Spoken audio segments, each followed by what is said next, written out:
I arrived in Hanoi at 9:30 at night, and the moment I stepped out of the airport, I was hit with heat, humidity, and chaos. There were drivers everywhere, waiting to pick up passengers. After a bit of searching, I eventually found mine. My hotel was conveniently located in the Old Quarter. Once I had checked in, I took a shower and went straight to bed.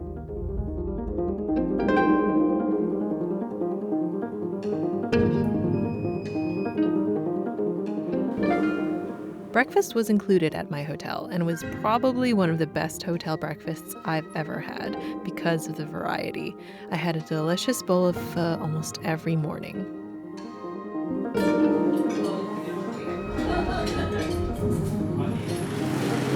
It was time to venture out onto the streets of the Old Quarter. The first thing I had to learn was how to cross a street, because the traffic doesn't really stop for you. But I watched other people cross first before trying it myself, and it didn't take too long to figure out. You go at a steady pace with no sudden starts or stops, and the motorbikes will just weave around you. It's actually pretty amazing how it just works.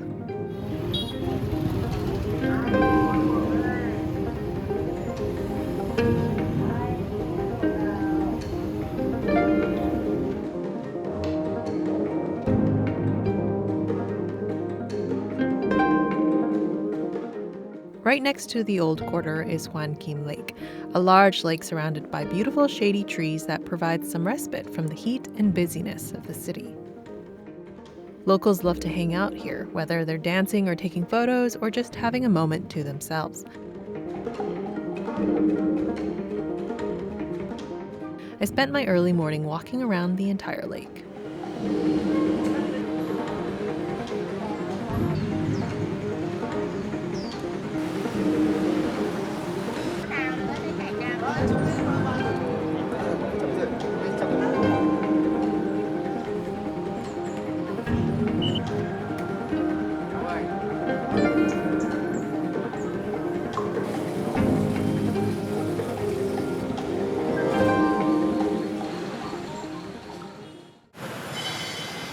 After the lake, I headed to Cafe Dinh to try my first egg coffee. Egg coffee was said to have originated right here in Hanoi at Cafe Giang, where the owner developed it when there was a milk shortage in the 40s. Apparently, Cafe Dinh is run by one of Mr. Jiang's children. Egg yolk is whipped up until it's foamy and combined with the coffee. It was sweet and creamy and didn't taste eggy at all. Most tourists stay in the Old Quarter when they visit. This area was the historic residential and commercial center, also known as the 36 Streets. This refers to how each street was historically specialized in one specific guild or trade. Many of the streets are still like this, with corresponding street names. I walked up the streets of the Old Quarter until I reached Xuan Market, a large wholesale market originally built by the French administration in 1889.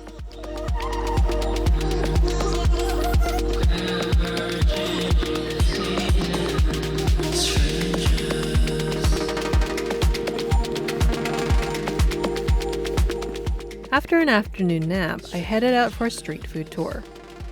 We started it off with some Vietnamese rice wine, and then spent 3 hours trying almost 10 different food items.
I would highly, highly recommend doing a food tour, as I definitely tried things I wouldn't have necessarily tried on my own. We ended the tour with what was probably my favorite food of the evening: coconut sticky rice ice cream. I still dream about it. What's great about being in Hanoi on the weekend is that on Friday, Saturday, and Sunday evenings, many of the streets in the Old Quarter turn into pedestrian streets, and street performers will set up in various spots. It is very lively and definitely something you should experience if you get a chance to.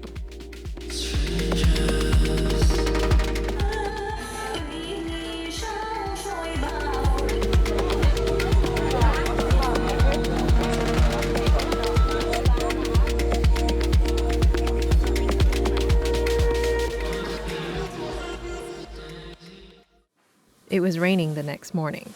I took a Grab, which is basically the Uber in Vietnam, to get to my first stop of the day.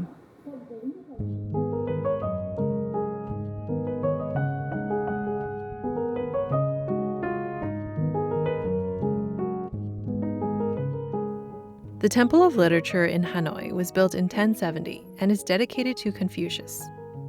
The Imperial Academy, Vietnam's first national university, was established here in 1076.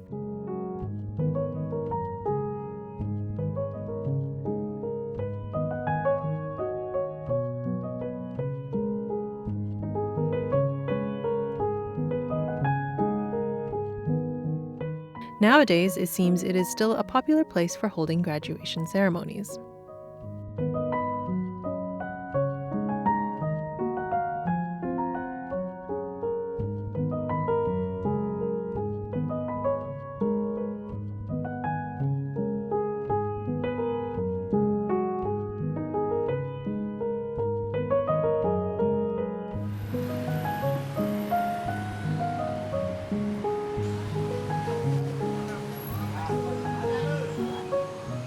I then walked over to the Imperial Citadel of Thang. Construction began in 1010 and continued over subsequent dynasties. It was the seat of Vietnamese power until the capital was moved to Hue in the 19th century. Unfortunately, this site was generally underwhelming for me. I think that a lot of the original buildings are no longer here. The thing I actually found most interesting here was the building and bunker that the People's Army of Vietnam used as headquarters during the Vietnam War.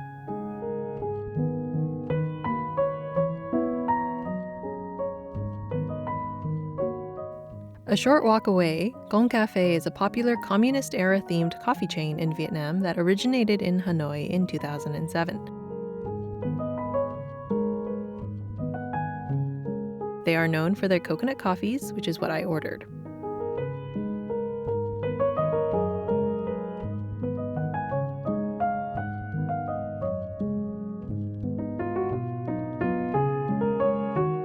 For lunch, I headed to the popular Banh 25 to grab a Vietnamese sandwich.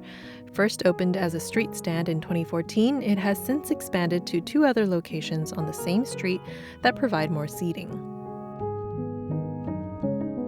Since I always have room for dessert, I then went to try some chai, a traditional Vietnamese dessert. Not totally sure what I got, but it was refreshing.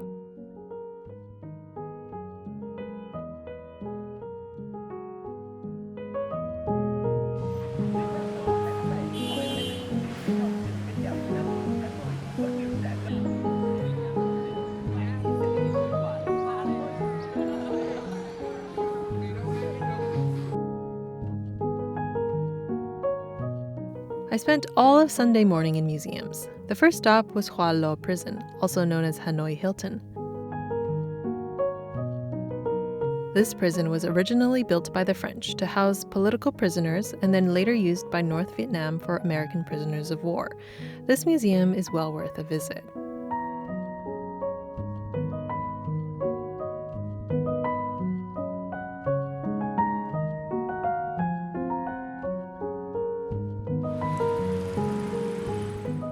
Next, I went to the Vietnamese Women's Museum, which focuses on the roles and contributions of Vietnamese women throughout history. It covered women from the many different ethnic groups of Vietnam and definitely left me with a sense of the strength and resilience of Vietnamese women.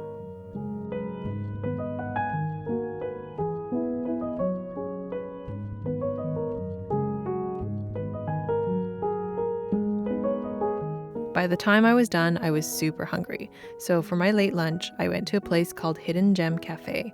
It feels like a little oasis tucked away in the busy streets of Hanoi. It is quite big inside, and everything is built and decorated from recycled materials.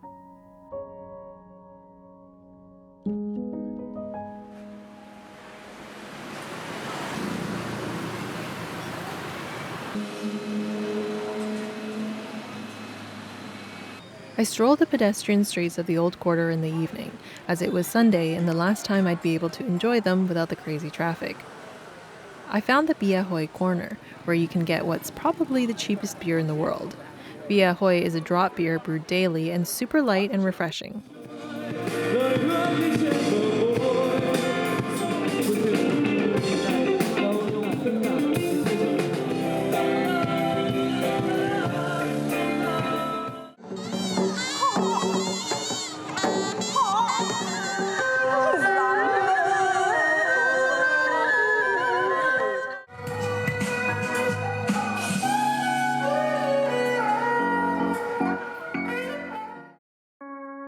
On Monday, I headed out for an overnight cruise in Ha Long Bay with the company Indochina Junk.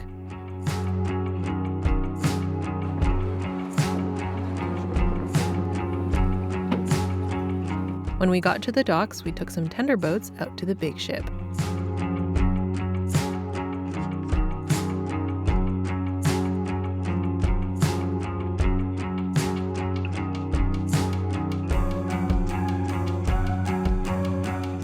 I had booked the Dragon Legend boat, which was a bit fancier than the other boats, but I felt that it was worth it. After an introduction and safety briefing, we checked into our rooms.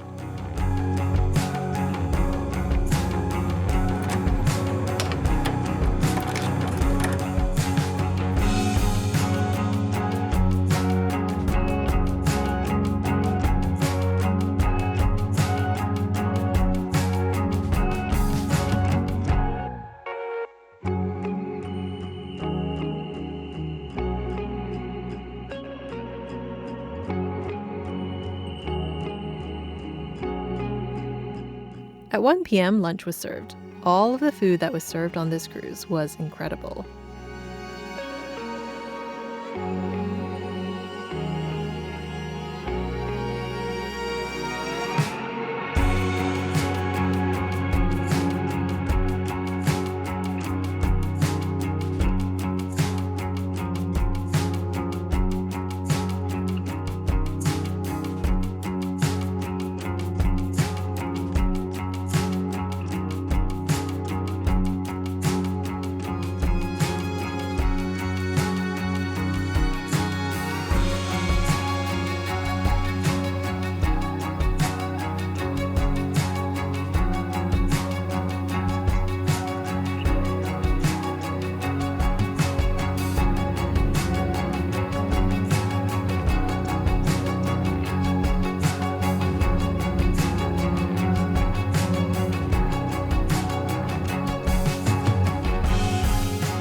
By the mid-afternoon, we had sailed into Bai Tu Long Bay, just northeast of Ha Long Bay. We stopped at an island for our first excursion, a visit to Tin Can Son Cave, which was actually only discovered in 2004.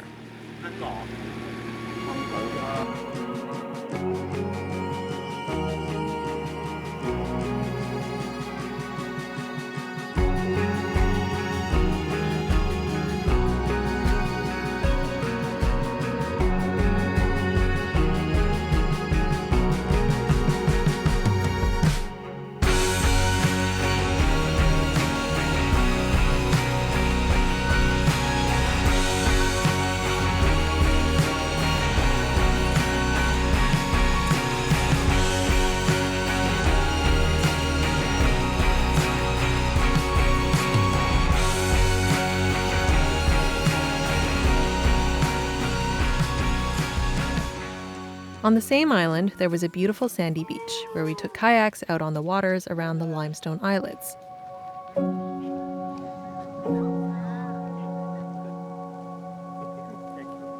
The waters here were extremely calm, making it really pleasant to kayak.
Enjoy the breakfast and enjoy the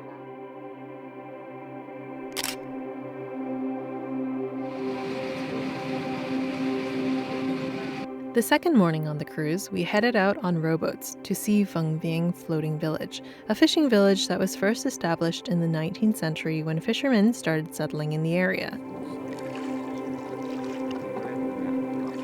A program implemented in 2012 to combat pollution from the fishing activities has relocated many of the residents inland, so that the residents that remain now rely primarily on tourism for their income.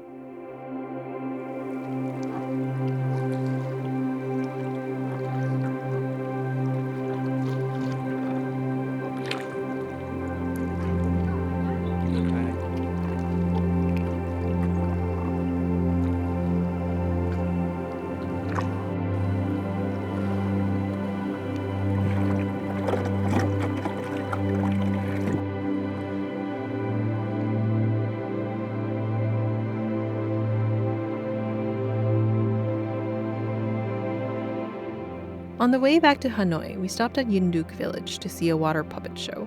Water puppetry is a traditional Vietnamese art that uses puppets on long bamboo poles to tell stories of village life.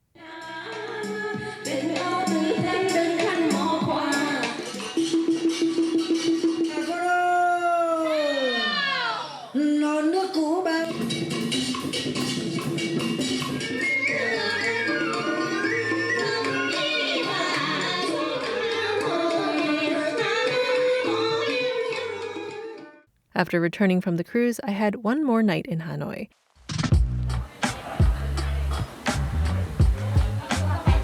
I grabbed a delicious bowl of beef pho at Pho Tin,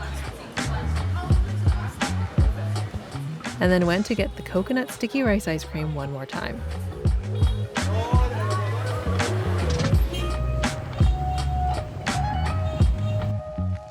I ended the night at the rooftop bar of my hotel with some excellent views of Hanoi.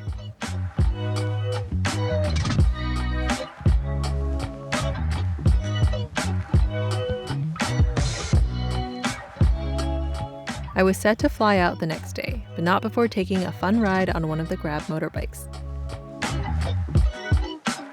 And for my final meal in Hanoi, I tried out a delicious bowl of bun ok, or snail noodle soup, for less than $3 Canadian.